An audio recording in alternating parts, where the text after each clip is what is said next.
देखिए, ये बताइए सबसे पहले कि भारत में जो प्राचीन धार्मिक आंदोलन की शुरुआत मानी जाती है, ये कब से मानी जाती है?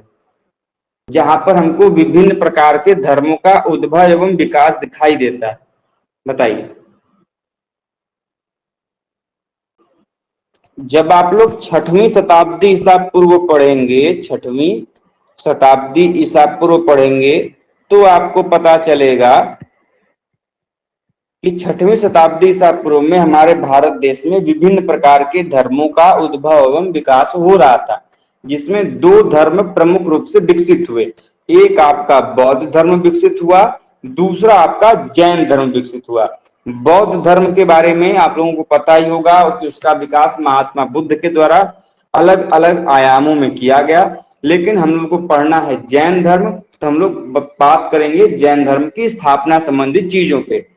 जब आप लोग जैन धर्म की तरफ चलोगे तो आपको पता चलेगा कि जैन धर्म जो है, इसकी स्थापना 24 तीर्थंकरों के द्वारा अलग अलग समय में इसको प्रचारित प्रसारित किया गया। लेकिन यदि पूछा जाए कि इसके संस्थापक कौन है, जैन धर्म के संस्थापक कौन माने जाते हैं, दो चीजें हैं। एक आप लोग जो बोल रहे हो महावीर स्वामी, और दूसरा जो बोल रहे हो ऋषभ देव, दोनों अलग अलग चीजें हैं, समझिएगा।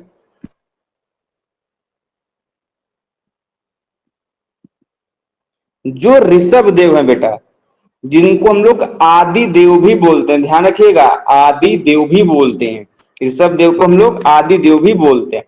तो जिन्होंने जैन धर्म की स्थापना की थी वह थे आपके ऋषभ देव, और जिन्होंने जैन धर्म को संगठित और विकसित करने का काम किया वह थे आपके महावीर स्वामी। दो चीजें हैं।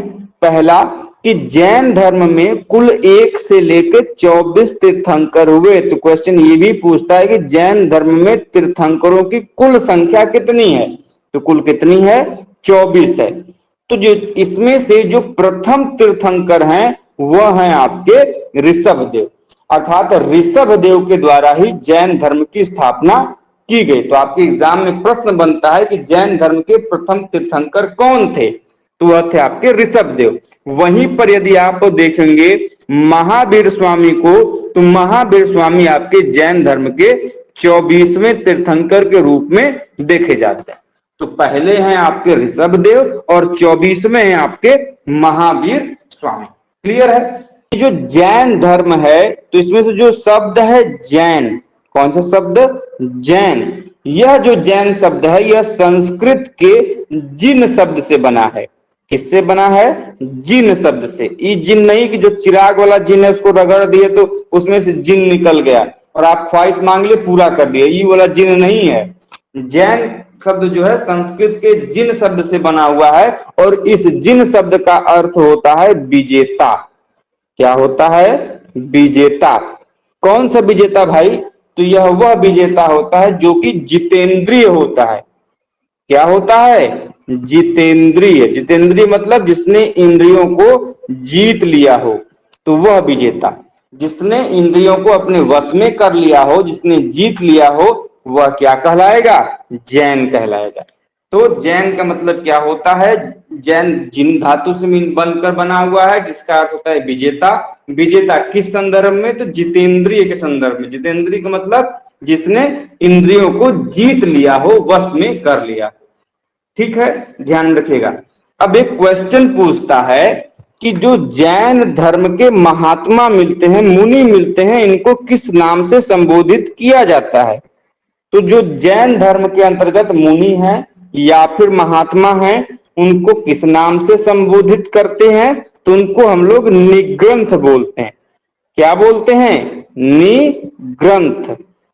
ठीक है, निग्रंथ बोलते हैं।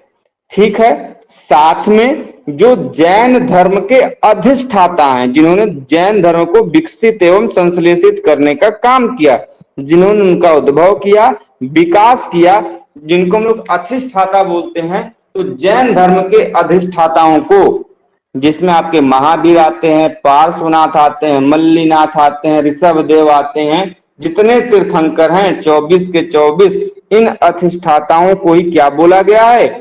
तीर्थंकर बोला गया है। क्या बोला गया है? तीर्थंकर। तो आपको दोनों चीजें ध्यान रखनी है।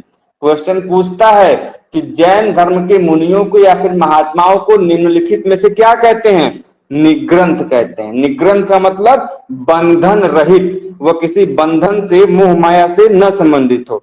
और अधिष्ठाता, जिन्होंने जैन धर्म को विकसित एवं क्या किया? स्थापित करने का काम किया, उनको बोलते हैं तीर्थंकर। और तीर्थंकरों की कुल संख्या कितनी है? 24 है।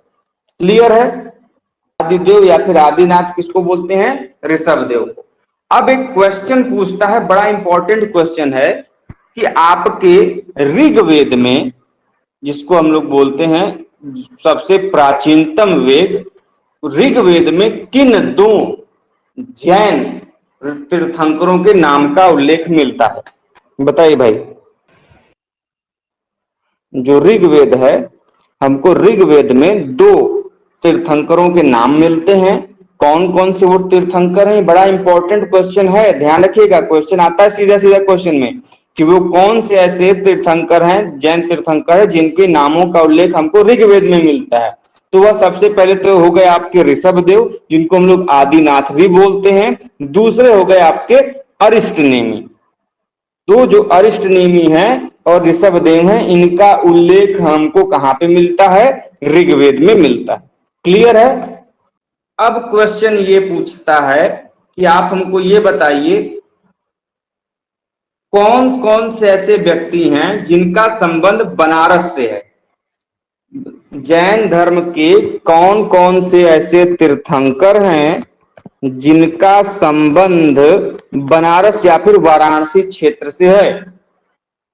3 हैं, इतना मैं बता दे रहा हूं। 3 ऐसे आपके तीर्थंकर हैं जिनके प्रमाण स्वरूप पता चलता है कि इनका संबंध वाराणसी से रहा है। SSP, श्रेयांसनाथ, सुपार्श्वनाथ और पार्श्वनाथ, कुल 3 ऐसे तीर्थंकर हैं जिनका संबंध वाराणसी से रहा है। कौन कौन? S से श्रेयांसनाथ, फिर S से सुपार्श्वनाथ, और जो तीसरा है P से पार्श्वनाथ। तो कुल 3 ऐसे तीर्थंकर हैं जिनका संबंध कहां से रहा है? उनका संबंध रहा है आपके वाराणसी क्षेत्र से। अब आते हैं, चीजें क्लियर एक एक करके चलते हैं, जो कि आपके एग्जाम के पॉइंट ऑफ व्यू से इंपॉर्टेंट है।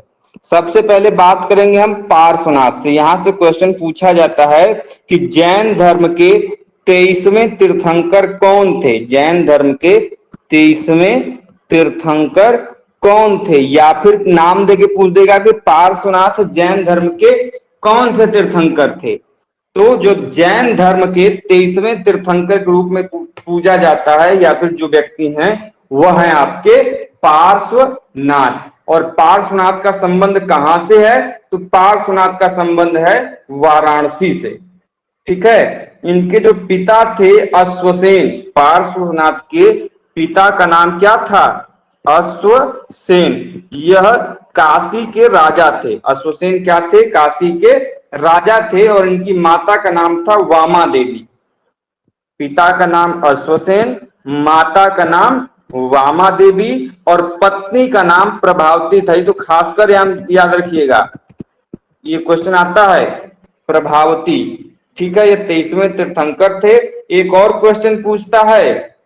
क्वेश्चन क्या पूछता है कि ये बताइए, जैन ग्रंथों में किस तीर्थंकर को पुरुष दनीय कहा गया है? कौन से ऐसे तीर्थंकर हैं जिनको पुरुष दनीय कहा गया है? तो वह कहा गया है आपके पार्श्वनाथ को। देखिए, पार्श्वनाथ ने 4 महाव्रतों के वर्णन की जानकारी दी है। पार्श्वनाथ ने 4 महाव्रत के पालन की बात कही है। कितने महाव्रत की? 4 महाव्रत। जब आप जाओगे, आगे पढ़ोगे, तो महावीर स्वामी ने इस 4 महाव्रत में एक अन्य महाव्रत को शामिल कर दिया, तो वो हो गया पंच महाव्रत। तो आपके एग्जाम में प्रश्न पूछता है कि पंच महाव्रत की जानकारी किसके द्वारा दी गई? तो पंच महाव्रत दिया गया था आपके महावीर स्वामी के द्वारा। जबकि जो 4 महाव्रत हैं, पहले 4 महाव्रत कौन कौन से, उसको देख लीजिए। वह है आपके अहिंसा, जैन धर्म का जो प्रमुख रूप से जो महाव्रत है ये इसी पर आधारित है। पहला अहिंसा, मतलब आपको वायलेंस नहीं करना है, आपको अहिंसा पर रहना है। दूसरा कि आप क्या बोलेंगे, सदैव सत्य बोलेंगे। क्या बोलेंगे? सत्य बोलेंगे। ठीक है। तीसरा क्या होगा कि आप अस्तेय, मतलब चोरी वगैरह नहीं करेंगे, किसी से कुछ मांगेंगे नहीं जबरी, अस्तेय। ठीक है, चोरी नहीं करना है। और जो है चौथा वह है आपका अपरिग्रह। अपरिग्रह, अपरिग्रह मतलब क्या करेंगे कि आप संपत्ति ग्रहण नहीं करेंगे। तो ये जो 4 नियम दिए गए थे, 4 महाव्रत दिए गए थे, ये दिए गए थे आपके पार्श्वनाथ के द्वारा। और इस 4 नियम में, 4 महाव्रत में जो महावीर स्वामी ने लास्ट में 5वें रूप में जोड़ा, वह था आपका सबसे इंपॉर्टेंट, जो सबसे पहले जोड़ा जाना चाहिए था, वह था ब्रह्मचर्य। क्या था? ब्रह्मचर्य, मतलब अपने इंद्रियों को अपने काबू में कर लेना। तो कुल 5 महाव्रत हैं, जिनमें से 4 महाव्रत पार्श्वनाथ ने दिए थे, और सबसे अंतिम वाला जो पंच महाव्रत है, जिसको हम लोग ब्रह्मचर्य के नाम से जो जानते हैं, इसको दिया था आपके महावीर स्वामी ने।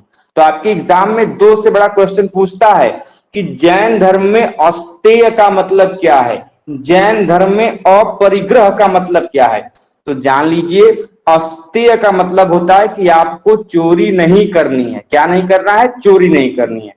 और यदि हम बात करें अपरिग्रह की, तो पहले क्या था कि भाई आप यदि धर्म का काम कर रहे हो, तो धर्म का काम जो भी व्यक्ति करता है, तो उसमें देखते हो कि लोग बड़ा श्रद्धा से पैसा देते हैं, कपड़ा देते हैं, कहते हैं गुरु जी हमारे यहाँ रुक जाइए, ये सब करते हैं। तो उसमें सीधे सीधे जैन धर्म में बोला गया है कि आप संपत्ति का ग्रहण नहीं करेंगे, आप उतनी ही चीजें किसी से लेंगे जिससे कि आपके उस दिन का काम चल जाए। अगले दिन के लिए आप संपत्ति का ग्रहण नहीं करेंगे। तो यह जो प्रावधान है यह कहलाता है अपरिग्रह। क्लियर है? पंच महाव्रत आएगा तो महाव्रत, पंच मतलब 5 महाव्रत, तो जैसे ही 5 महाव्रत की बात करेगा तो महावीर स्वामी ने दिया है। 5वां कौन सा जोड़ा है, ये भी इंपॉर्टेंट है कि महावीर स्वामी के द्वारा पंच महाव्रत में कौन सा जोड़ा गया। तो उन्होंने क्या जोड़ा है सबसे लास्ट? 4 हमने आपको बताए, अहिंसा, सत्य, अस्तेय और अपरिग्रह। यह किसने प्रतिपादित किया है? यह किया है आपके पार्श्वनाथ ने। तो इन सभी चीजों को आपको क्लियर रखना है। अब आते हैं कि जैन धर्म में त्रिरत्न, क्या त्रिरत्न के बारे में जानकारी मिलती है। जैसे आपका बौद्ध धर्म का त्रिपिटक फेमस है। त्रिपिटक क्या है? बौद्ध धर्म की 3 इंपॉर्टेंट पुस्तकें हैं। ठीक है, बुद्ध पिटक, अभिधम्म पिटक, सुत्त पिटक आता है ना। तो वैसे ही आपका त्रिरत्न है आपके किसमें? जैन धर्म। लेकिन ये पुस्तक नहीं है, यह मोक्ष की प्राप्ति हेतु, कैवल्य की प्राप्ति हेतु क्या है? यह उनकी विधियां हैं, त्रिरत्न है, ज्ञान है, समझ लीजिए एक प्रकार से। तो आपके एग्जाम में प्रश्न पूछेगा कि जैन धर्म में मोक्ष प्राप्ति के लिए, मोक्ष के लिए किस शब्द का प्रयोग किया जाता है। जैसे हमने आपको बताया कि आपको यदि बौद्ध धर्म में मोक्ष प्राप्त होता है तो उसके लिए किस शब्द का प्रयोग किया गया है, बताइए भाई। बौद्ध धर्म में मोक्ष के लिए किस शब्द का प्रयोग मिलता है? निर्वाण। ठीक है, लेकिन यदि हम बात करें जैन धर्म में कि जैन धर्म में मोक्ष के लिए कौन सा शब्द मिला है, तो वह मिला है कैवल्य। क्या मिला है? कैवल्य। ठीक है, इसको नोट डाउन कर लीजिएगा। कैवल्य क्या है? तो जैन धर्म में मोक्ष को ही क्या बोला गया है? कैवल्य बोला गया है। और तो क्वेश्चन ये भी आएगा आपके एग्जाम में कि जैन धर्म में मोक्ष की प्राप्ति के लिए या कैवल्य की प्राप्ति के लिए निम्नलिखित में से क्या आवश्यक है? त्रिरत्न, त्रिपिटक आपके एग्जाम में आएगा ऑप्शन में, तो ध्यान रखिएगा। जैन धर्म में कैवल्य की प्राप्ति के लिए, मोक्ष की प्राप्ति के लिए आवश्यक क्या है, तो वह है आपका त्रिरत्न। अच्छा, त्रिरत्न हैं कौन कौन से, ये भी इंपॉर्टेंट है। आपके एग्जाम में आएगा क्वेश्चन कि निम्नलिखित में से कौन सा त्रिरत्न में सम्मिलित नहीं है। तो त्रिरत्न मतलब कुल 3 होंगे, इसमें संख्या भी दे दी गई है। कुल कितने त्रिरत्न, कुल 3 है। एक आपको चौथा कोई गलत दे देगा। तो कौन कौन से यह भी जान लीजिए। सबसे पहला है सम्यक ज्ञान। सम्यक ज्ञान, सम्यक ज्ञान का मतलब मेरे भाई कि वास्तविक ज्ञान, जो वास्तविक ज्ञान है उसी को हम लोग सम्यक ज्ञान बोलते हैं, ठीक है। दूसरा क्या है, सम्यक दर्शन। सम्यक दर्शन, यह क्या है, यह दूसरा त्रिरत्न है। इसका मतलब कि सत्य में विश्वास होना चाहिए आपका, सत्य में विश्वास। और तीसरा क्या है, सम्यक चरित्र। सम्यक चरित्र मतलब इंद्रियों और आपके कर्मों पर आपका पूर्ण नियंत्रण होना चाहिए। इंद्रिय व कर्मों पर आपका पूर्ण नियंत्रण होना चाहिए। जैसे मैं अभी पढ़ा रहा हूं, कुछ को लग रहा होगा कि मेरा तो रील्स छूटे जा रहा है, अब तक हम 2-4 रील्स देख लिए होते, फेसबुक थोड़ा सा स्क्रॉल डाउन कर लिए होते, तो आपका इंद्रिय पे आपका संयम नहीं है, नियंत्रण नहीं है। तो कुल 3 त्रिरत्न बताए गए हैं जिनके द्वारा आपको मोक्ष की प्राप्ति हो सकती है। मतलब आपको किसी भी वस्तु का, किसी भी विषय का वास्तविक ज्ञान होना चाहिए, उसके अलावा आपका सत्य में विश्वास होना चाहिए, और आपकी जो इंद्रिय हैं, इंद्रिय 5 हैं, आप लोगों को भी पता है, आंख, कान, नाक, त्वचा, ये जो भी चीजें ये आपकी इंद्रिय हैं, इन पर आपका पूर्ण नियंत्रण होना चाहिए। और आप जो कर्म कर रहे हैं, आप कर्म का मतलब जो कार्य कर रहे हैं, उन कार्यों पर भी, आप जो कार्य कर रहे हैं उन पर भी आपका नियंत्रण स्थापित होना चाहिए। ये जो प्रावधान है इनको त्रिरत्न के रूप में बोला गया है, जिसको हम लोग सम्यक ज्ञान, सम्यक दर्शन और सम्यक चरित्र के रूप में जानते हैं। ठीक है, क्लियर। ये तो हो गया त्रिरत्न के बारे में।